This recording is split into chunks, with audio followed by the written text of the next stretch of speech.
교회 여러분, 오늘 저는 이렇게 나의 훈련이라는 제목으로 말씀을 좀 나누려고 합니다. 오늘 우리가 같이 읽은 성경의 말씀은 우리들에게 이렇게 믿음 생활에 훈련이 필요하다 하는 것을 말씀해 주고 있습니다. 우리가 믿음으로 값없이 구원을 받고 하나님의 자녀가 되었지만 성숙한 그리스도인으로 사는 삶까지 여러분 저절로 되는 것은 아닙니다. 우리가 성숙한 그리스도인의 삶을 살아가려면 그 안에 많은 훈련과 노력이 우리에게 요구가 되고 또 필요합니다. 그래서 오스왈드 챔버스 목사님 같은 경우는 그 영적 제자도라는 그 책에서 그리스도인들이 이 땅에서 제대로 살아가려면 훈련이 필요하다는 것을 강조해서 말했습니다. 특별히 하나님 앞에서 살아가는 훈련, 하나님을 향한 마음을 잃어버리지 않고 하나님의 뜻대로 살아가려고 하는 훈련을, 영적 훈련을 받아야 된다고 그렇게 이야기했습니다. 그렇게 하지 않으면 좋은 그리스도인으로 살아가기가 어렵다, 그런 이야기를 했죠. 교회 여러분, 우리들이 모두 훈련이 필요한데 여러분, 우리가 무엇으로 훈련을 받아야 되는 것입니까?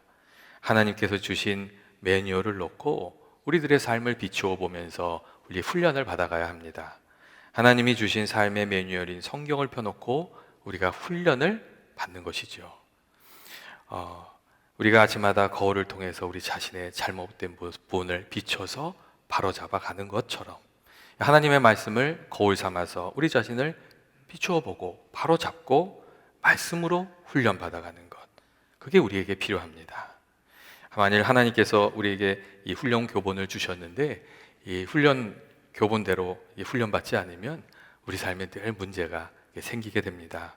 자기 마음대로 살아가면서 신앙생활을 마치 잘하는 것처럼 착각하면서 살아가게 되고, 또 잘못된 영적 습관을 한번 가지게 되면 그 영적인 잘못된 습관을 고쳐내는 것이 참 어렵습니다. 이 성경에 나와 있는 대표적인 예가 여러분 율법주의적인 신앙 아닙니까? 이 율법주의적인 신앙을 우리가 가지게 되면 꼭 이렇게 살아요. 내가 뭘 좀 잘하면 하나님께서 나를 사랑하시는 것 같고, 무엇인가 실수를 하거나 잘못을 저지르고 나면 하나님께서 버리실 것만 같고 벌하실 것만 같고, 그런 마음으로 살아가게 됩니다. 이 율법적인 신앙을 가지게 되면 늘 나와 다른 사람을 정죄하면서 하나님께서 우리에게 베풀어 주신 은혜의 삶을 우리가 누리지 못하면서 살아가게 됩니다. 우리가 부족하지만 주님을 사모하는 마음으로 나아가면 우리들 긍휼히 여겨주시고 이렇게 도와주시는 그 하나님의 은혜를 누리지 못하면서 살아가는 겁니다. 또한 예수님께서 말씀하신 것처럼 기도할 때에 이 중언부언하는 습관도 잘못된 습관이죠. 기도할 때 우리들이 처해 있는 그 상황이나 우리들의 생각을 잘 정리해서 한마디를 기도하더라도 하나님께 제대로 마음을 들여서 기도해야 되고, 또 하나님께 기도할 때는 일에 대해서 하나님 어떻게 생각하실까 우리가 좀 살펴보고 또 기도하고, 그런 것들이 필요한데 이 자기 소원만 열심히 쏟아놓고 이렇게 많은 그런 기도의 습관이 한번 이렇게 딱 붙게 되면 기도는 많이 해도 영적인 진보가 잘 이루어지지 않게 됩니다. 이런 습관들을 한번 우리들이 이렇게 몸에 붙이고 나면 또 바꾸기도 어려운 것이죠.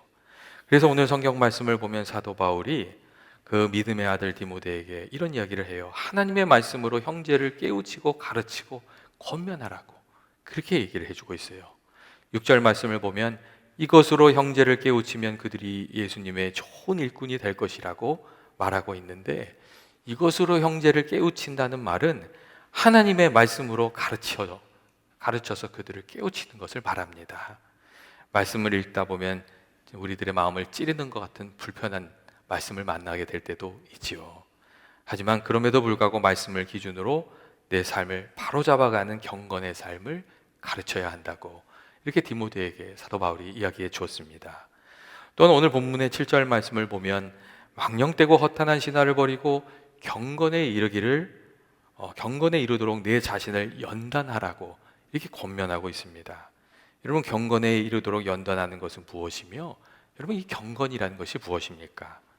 이 경건이란 단어는 헬라어로 유세베이아라는 단어인데, 여기에서 유라는 그 단어는 선하다는 뜻을 가지고 있는 단어이고, 이 세베이아라는 그 단어는 두렵다는 뜻을 가지고 있는 단어입니다. 그러니까 이 유세베이아라는 이 단어, 이 경건이란 단어는 선한 마음과 하나님을 향한 이 하나님을 경외하는 마음을 가지는 것을 말하는 것이죠. 그리고 하나님을 경외하고 선을 행하는 것, 그것이 경건을 훈련하는 일이 되는 겁니다. 그리고 전통적으로는 이 경건의 삶과 관련해서 세 가지가 가장 많이 다루어졌어요. 그 첫 번째는 겸손인데, 하나님을 높이고 하나님 앞에 교만한 모습이 아니라 겸손한 마음으로 살아가는 것, 이것을 가장 먼저 꼽았습니다. 그래서 어거스틴 같은 경우는 제자들이 어거스틴에게 물어봤잖아요. 이 그리스도인의 가장 큰 덕목이 뭐냐고 이렇게 물어봤을 때에 첫째도 겸손이요, 둘째도 겸손이요, 셋째도 겸손이라고, 여러분 그렇게 어거스틴이 말했습니다. 그리고 오늘날 대표적인 영성학자 중에 한 사람인 헨리 나우엔 같은 경우는 자신의 책 이 세상의 길 그리스도인의 길이라는 그 책에서 세상의 길을 이 상향성이라는 단어로 표현하고 있고, 그리스도의 길, 그러니까 성도된 우리들이 따라가야 할 길을 하향성이라는 단어로 표현하고 있습니다. 그리고 이 하향성의 핵심은 다름이 아닌 그 겸손이에요. 예수님께서 자기 자신을 내려놓으시고 낮아지신과 같이 낮아짐을 선택하는 것, 그것이 그리스도인들이 배워야 할 그리스도의 길이라고 그렇게 이야기해 주고 있습니다. 여러분, 겸손이 중요한 이유가 무엇입니까? 그것은 우리가 겸손을 통해서 하나님을 만나게 되기 때문에 그렇습니다. 우리가 겸손한 마음으로 기도하면서 하나님께 나아갈 때 하나님께서 우리들을 만나 주시는 것이죠. 우리가 겸손한 마음으로 주의 은혜를 구할 때 하나님께서 우리들에게 은혜를 베풀어 주시는 것이죠. 그래서 겸손이 하나님의 은혜를 담아내는 그릇이라고 또 그렇게 이야기를 합니다. 또한 겸손이 중요하게 다루어지는 이유는 겸손한 자세를 통해서 우리가 율법적인 삶이 아니라 하나님의 은혜에 감사하며 기뻐하면서 살아가는 그 삶을 살아가게 되기 때문입니다. 여러분, 겸손한 마음에 감사가 있고 기쁨이 있습니다. 그리고 겸손한 사람은 특별한 눈이 있는데, 그것은 우리들의 삶에 허락해 주시는 하나님의 은혜를 볼 줄 아는 그런 눈입니다. 예전에 제가 사업을 하시던 어떤 집사님 한 분하고 이야기를 나눈 적이 있었는데, 그분이 어떻게 자기가 사업을 잘하게 되셨는지 자랑 삼아 좀 얘기를 하셨어요. 그러니까 이런 얘기를 하시더라고요. 참 우연히 어떤 사람을 만나서 이야기를 나누게 됐는데, 그분이 하는 이야기를 다 듣다 보니 너무 좋은 아이디어가 있더라는 거예요. 그래서 그것을 딱 캐치를 해가지고 사업을 해가지고 자기가 이렇게 사업이 잘 됐다고 그렇게 얘기를 하시는 거예요. 그러면서 하신 말이, 참 그때 참 우연히 만났습니다. 운이 좋았습니다. 그런 우연이 없지요. 참 운이 좋았어요. 막 그런 얘기를 하시는 거예요. 근데 그러다가 누구하고 얘기하고 있는지를 문득 깨닫게 되셨어요. 이제 목사하고 얘기하고 있는 거를 깨닫게 되신 거죠. 그러니까 표정과 아주 멋쩍은 표정으로 말을 탁 바꾸시는데 이렇게 얘기하시는 거예요. 다 하나님의 은혜였지요. 이렇게 얘기를 하시는 거예요. 막 웃었어요. 근데 여러분, 세상적으로 말하면 우연이에요. 근데 신앙적으로 말하면 우리를 은밀히 도우시는 하나님의 손길이 그 가운데 있는 것이죠.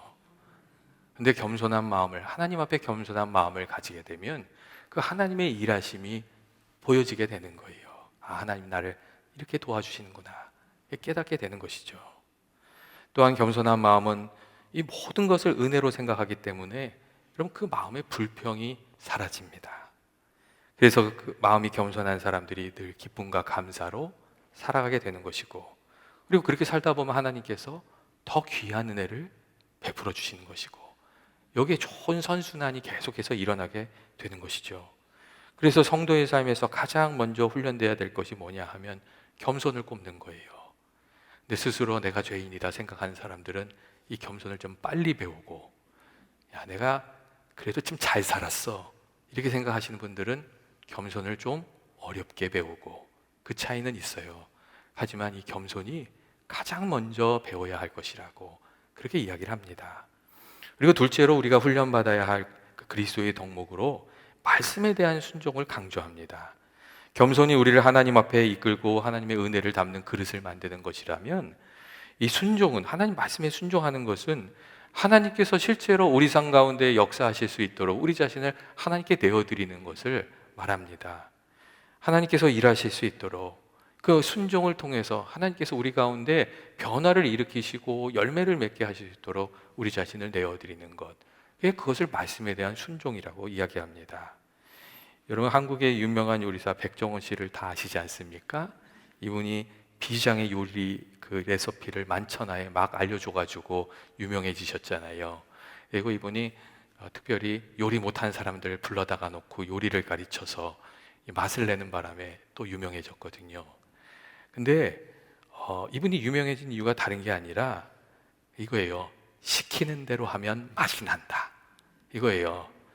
누가 요리하느냐가 상관없고 그냥 시키는 대로 하면 맛이 나는 거예요. 그래서 유명해졌어요. 특별히 유명한 음식점 맛이 나는 거거든요. 여러분, 근데 신앙의 문제에도 이런 부분이 있습니다. 누가 말씀을 실천하는가 하는 것이 중요한 것이 아니고 누구든지 말씀에 그대로 순종하면 그 말씀의 능력이 우리들의 삶에 나타나게 된다는 겁니다. 성경이 반복해서 우리에게 주시는 교훈 중에 하나는 뭐냐면 순종이 제사보다 낫다는 거예요. 순종이 제사보다 낫다. 성경을 보면 사울 왕이 하나님의 큰 은혜를 받았잖아요. 하지만 두 가지를 배우지 못해서 그 삶이 아주 엉망이 되고 말았어요. 그 첫째가 이 겸손함을 끝까지 지키지 못한 것이고, 두 번째는 하나님의 말씀에 순종하지 않고 자기 멋대로 하는 거였어요. 그래서 하나님한테 귀한 은혜를 받았지만 그것을 끝까지 지키지 못했어요. 여러분, 우리가 순종이 제사보다 낫다는 이 한마디 말을 우리 삶의 자리에서 진짜로 배워야 됩니다. 상황이 어떠하든, 내가 화가 난 상황이든 내가 좋은 상황이든 내가 어떤 처해 있는 상황이 어떠든 간에 주님의 뜻에 순종하는 것, 그게 정말로 우리가 그걸 배워야 됩니다. 그래야 그 말씀이 능력이 돼서 우리들의 삶을 바꾸어 내기 때문에 그렇습니다. 우리가 정말 하나님 순종하는 마음으로 하나님 말씀을 하나씩 우리들의 삶에 실천하고 심어가기 시작하면 여러분, 인생의 문제가 반드시 변하게 되어 있고 그 일을 통해서 하나님의 은혜를 누리고 또 하나님의 인도하심을 받는 그런 삶을 살아가게 됩니다. 여러분, 순종이 무엇입니까? 성경이 말하는 순종은 하나님을 섬기는 겁니다. 어떤 일을 할 때 이 하나님이 기뻐하시는, 하나님을 섬기는 마음으로 그 일을 하는 거예요. 하나님의 진리의 말씀이 우리 안에 역사하도록 우리 자신을 하나님께 내어드리는 것, 그게 순종이죠. 우리가 진짜로 하나님을 섬기고 이 순종의 삶을 살아가면 그 하나님의 말씀이 참되다는 것을 알게 되고, 그 말씀이 능력이 있고 말씀이 우리들을 지켜주고 그 말씀이 우리들을 위로하고 그 가운데서 우리가 하나님을 만나게 된다는 것을 우리가 알게 됩니다. 그렇기 때문에 이 순종의 훈련이 성도들의 삶에 꼭 필요한 것이죠. 그래서 가톨릭에서는 순종이라고 안 하고 순명이라는 단어를 쓰기도 해요. 그 명령에 순종한다고, 따른다고, 그렇게 그만큼 강조하고 있는 것이죠. 셋째로 우리가 훈련해야 될 이 경건의 덕목은 선을 행하는 거예요. 그리고 특별히 선을 행할 때 우리가 배워야 할 것은 다른 사람의 행동이 어떠하건간 거기에 좌우되는 것이 아니라 나는 그냥 선을 행하는 것을 배우는 거예요. 이것을 근데 우리가 배워야 우리가 이 세상에서 흔들리지 않고 이것을 배워야 이게 바르게 이렇게 끝까지 살아갈 수가 있고 하나님이 우리를 선택하여 부르신 이유를 이루면서 살아가게 됩니다. 여러분, 우리가 어떻게 세상에서 빛과 소금으로 살아가게 됩니까? 하나님께서 착한 행실을 통해서, 선행을 통해서 그렇게 살아간다고 말씀하셨어요. 우리가 세상 사람들이 욕할 때 같이 욕하고 그 사람들이 미워할 때 같이 미워하고 악을 행할 때 같이 악을 행하면 어떻게 세상의 빛과 소금이 되겠어요? 이 구약 성경을 보면 선행과 관련해서 하나님께서 아주 인상적인 명령을 하시는 것을 우리가 알 수 있는데, 내가 미워하는 사람의 동물이 어려움을 당할 때에 악한 마음을 품지 않고 친절을 베풀어 주라고 하나님 그렇게 말씀하세요. 내가 미워하는 사람의 나귀가 길을 가다가 넘어져서 어려움을 당했으면 야, 그거 참 잘됐다, 고소하다, 이렇게 생각하지 말라는 거예요. 그때 그 쓰러져 있는 나귀를 일으켜 세워주라고 그렇게 이야기를 하고 있어요. 이게 무슨 말이죠? 상대방이 악하게 했더라도 나는 선을 베풀면서 살아야 된다는 것이죠. 그리고 그 짐승이 무슨 죄가 있느냐고, 그 생명을 귀하게 여길 줄 아는 마음으로 살아가야 된다고 하나님 그렇게 가르치신 거예요. 여러분, 우리가 타인에게 선을 행하는 일을 이렇게 훈련할 때에 특별히 두 가지를 훈련을 해야 되는데, 하나는 다른 사람에게 친절하게 대하는 거예요. 그러니까 친절한 모습으로 대하는 것이고, 다른 하나는 내가 가진 것을, 좋은 것을 베풀고 생색내지를 않는 거예요. 그 유대인의 그 격언 중에는 이런 말이 있어요. 친구에게 미소를 주면서 웃는 사람이 친구에게 우유를 갖다 주는 것보다 더 귀하다고, 그런 얘기 있어요. 이 말은 누군가에게 친절하게 대하는 것이 선을 행하는 것이고 귀한 것이라는 것이죠. 그리고 또한 우리가 다른 사람에게 좋은 것을 주고 이 생색을 내지 않는 것도 배워야 돼요. 여러분, 우리가 잘 몰라서 그런 건데, 생색을 내면 내가 높아지는 것이 아니라 나한테 무엇을 받은 사람을 깎아내리는 일이 되는 거예요. 그러니까 우리가 이걸 좀 잘 생각해야 돼요. 우리 나 자신을 좀 알아주면 좋겠다 하는 마음으로 생색을 내잖아요. 깎아내리려고 생색을 내는 건 아니죠. 근데 생색을 내다 보면 그 받는 사람이 낮아지는 거거든요. 그러니까 그게 좋은 것이 아니에요. 그래서 예수님 말씀대로 오른손이 하는 일을 왼손이 모르게 하는 것을 배워야 되는 거죠.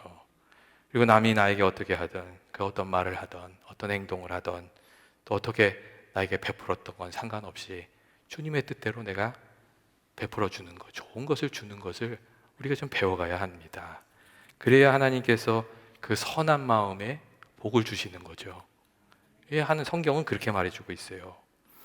여러분, 경건의 훈련이 필요하다는 이 이야기는 성숙한 신앙인의 삶이 단번에 이루어지는 것이 아니라 많은 시행착오 끝에 도달하게 되는 그 시행착오의 열매라는 것을 우리에게 말해줍니다. 제가 이거 지난번에 한번 말씀드렸는데, 제가 이제 카카오톡을 통해서 이게 어떤 글이 써 있는 사진을 하나 받았거든요. 근데 그 안에 그런 얘기가 있더라고요. 4살짜리 아들이 게임을 하는데 화면에 fail 이렇게 영어 단어가 빡 뜨더래요. 근데 애가 그걸 딱 보고서는 싱글싱글 웃는 거예요. 그러니까 엄마가 좀 답답했는지, 야, 너 fail이 뭔지 아냐? 이렇게 물어봤어요. 그랬더니 그 애가 그거 실패야 그러는 거예요. 그러니까, 야, 너 실패의 뜻이 뭔지 알아? 또 물어본 거예요. 그랬더니 그 애가 씩 웃으면서 그렇게 얘기하더라고요. 그거 게임을 다시 하라는 거야. 그러면서 씩 웃더래요. 여러분, 어떻게 생각하세요? 우리가 신앙생활을 하다가 우리도 많은 실패를 하거든요. 부끄러운 실수도 하고 어처구니 없는 행동도 하고, 때로는 잘난 척하다가 망신당하기도 하고, 또 있는 척하다 들통도 나기도 하고. 여러분, 그렇죠. 그런데 이 실패라는 말을 그래도 괜찮아, 그거 다시 하면 되는 거야, 이제까지 살아온 방식이 잘못되었으니 이제는 바꾸어내면 되는 거야, 이렇게 말씀해 주시는 하나님의 음성으로 우리가 들을 수 있으면, 여러분, 우리가 계속해서 그 신앙의 진보를 위해서 애쓰면서 이렇게 앞으로 나아갈 수가 있습니다. 그래서 리더십으로 유명한 존 맥스웰이 우리가 어떻게 배울 것인가라는 책에서 성장을 위한 핵심 질문은 늘 실패로부터 당신은 무엇을 배웠는가 라는 것이 되어야 된다고 그렇게 이야기하고 있습니다. 그리고 이제 존 맥스웰이 이런 얘기도 해요. 사람들이 성공할 때도 있고 실패할 때도 있는 거야, 이렇게 얘기하는데 그렇게 얘기하지 말라고. 우리가 살다 보면 성공할 때도 있고 배워야 되는 때도 있는 거야, 그렇게 이야기하면서 살아야 된다고 그런 이야기를 해 주었습니다. 여러분, 하나님께서 우리를 어떻게 가르치십니까? 성공을 통해서도 가르치시고 많은 경우 또 실패를 통해서 우리들을 가르치시지 않습니까? 우리의 부족한 허물을 드러나게 해주셔서 그거를 바로잡게 해주시는 거죠. 그래서 이게 반복되는 실패가 있다면 하나님께서 야, 그 방법은 아니다, 바꿔라, 그렇게 살면 안 된다, 그렇게 말씀해 주시는 것으로 알고 그것을 바꿔내는 저와 여러분 되시길 원합니다. 그리고 우리가 그렇게 씨름을 해가는 과정을 통해서, 실패를 바꿔가는 과정을 통해서 우리가 영적인 성숙함에 이르게 되어가는 것이죠. 마지막으로 제가 한 가지 얘기 드리려고 하는데, 예전에 어느 엄마가 밤에 이 콜드 크림을 이제 얼굴에 바르고 있었대요. 그러니까 이제 뭐 불순물도 제거하고 마사지도 하고 그래서 이제 콜드 크림을 바르고 있었던 거죠. 그런데 아들이 쓱 들어오더니 물어보더래요. 엄마 뭐 하는 거야? 이렇게 물어보는 거예요. 그러니까 엄마가 이뻐지려고 그러는 거야. 이렇게 대답을 했어요. 근데 조금 있다가 이제 크림을 엄마가 다 닦아내야 되니까 닦아내고 있었던 거예요. 근데 그 아들이 갑자기 딱 들어오더니 엄마 포기하지 마세요. 포기하지 마세요. 그 이뻐지는 걸 포기하지 마세요. 그렇게 얘기를 했다는 얘기가 있어요.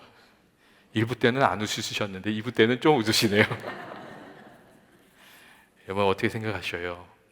여러분 이 경건의 훈련을 우리가 포기하지 않으면, 우리가 경건의 훈련을 포기하지 않으면 하나님께서 우리들을 도와주셔서, 여러분 시간은 좀 걸릴 수 있을지 모르지만 그 순종의 열매가 우리들의 삶 속에 꼭 맺혀지게 됩니다.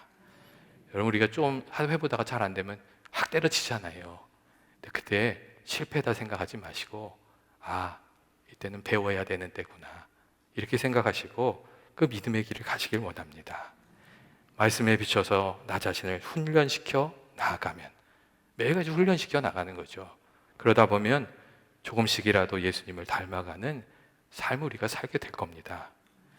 약 200년 전에 그 브라츠 라프라는 곳에 사는 랍비 라흐만이라는 사람이 있었는데, 그 사람이 제자들에게 아주 도전적인 질문을 했어요. 무슨 말을 했냐면, 내일의 당신이 오늘의 당신보다 더 나은 사람이 되지 못한다면 하나님께서 당신에게 내일을 줘야 할 이유가 어디 있는가?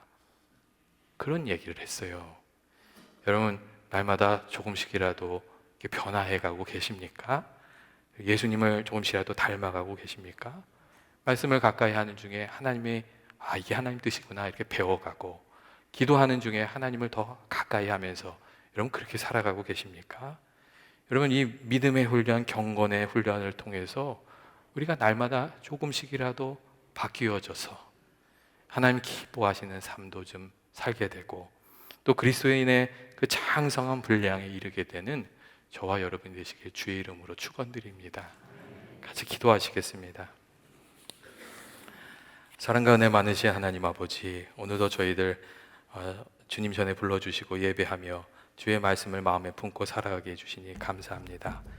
우리들의 삶에 주님께서 늘 함께하여 주셔서 아직도 부족함이 많은 저희들이 아버지 날마다 조금씩 변화해가게 하시고 주님 닮아가게 하여 주옵소서.